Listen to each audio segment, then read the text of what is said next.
Hello అందరికీ. నోటికి రుచిగా తినాలనిపించినప్పుడు ఇలాంటి గోంగూర నిలువ పచ్చడి చేసుకోండి, చాలా టేస్టీగా ఉంటుంది. ఫ్రెష్గా ఉన్న 2 కట్టలు తీసుకొని వచ్చి చక్కగా తుంచేసుకుని వాష్ చేసేసుకుని ఆరబెట్టేసుకోండి.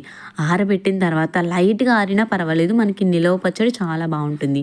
సో ఫైనల్లీ నేనైతే ఒక ప్యాన్ పెట్టి ప్యాన్లో ఒక 2 to 3 టేబుల్ స్పూన్స్ ఆయిల్ వేసి ఎండుమిర్చి జీరా ఫ్రై చేసి తీసేసిన తర్వాత గోంగూర కూడా యాడ్ చేసి తర్వాత ఒక 5 to 10 మినిట్స్ వెయిట్ చేసి మగ్గిన తర్వాత తీసేసాను. దానికి కావాల్సినవి శనగపప్పు, మినప్పప్పు, జీలకర్ర, ఆవాలు, ఎండుమిర్చి, కరివేపాకు, పోపు దినుసులు తీసుకున్నాను. చింతపండు కూడా కొంచెం గుజ్జుగా నానబెట్టుకోవాలి, బెల్లం, వెల్లుల్లి రెమ్మలు.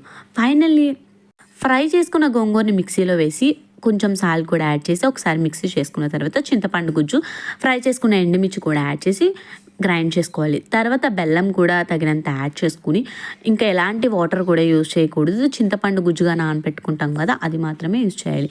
ఫైనల్లీ అదే ప్యాన్లో కొంచెం ఆయిల్ వేసి వెల్లుల్లి రెమ్మలు అండ్ పోపు దినుసులు వేసి ఫ్రై చేసుకుని ఏదైతే మనం గ్రైండ్ చేసి పెట్టుకున్నామో ఈ గోంగూర పచ్చడి కూడా వేసేసుకుని స్టవ్ ఆఫ్ చేసుకుని సర్వ్ చేసుకుని పప్పులోకి కానీ, దోసెస్లోకి కానీ, లేకపోతే నార్మల్గా రైస్లోకి కానీ, రసంలోకి కానీ చాలా టేస్టీగా ఉంటుంది. ఇది ఫ్రిడ్జ్లో పెట్టుకుంటే 1 month వరకు నిల్వ ఉంటుంది. మీరు కూడా ట్రై చేయండి. ట్రై చేసేలేదు కమెంట్ చేయండి. Thank you so much.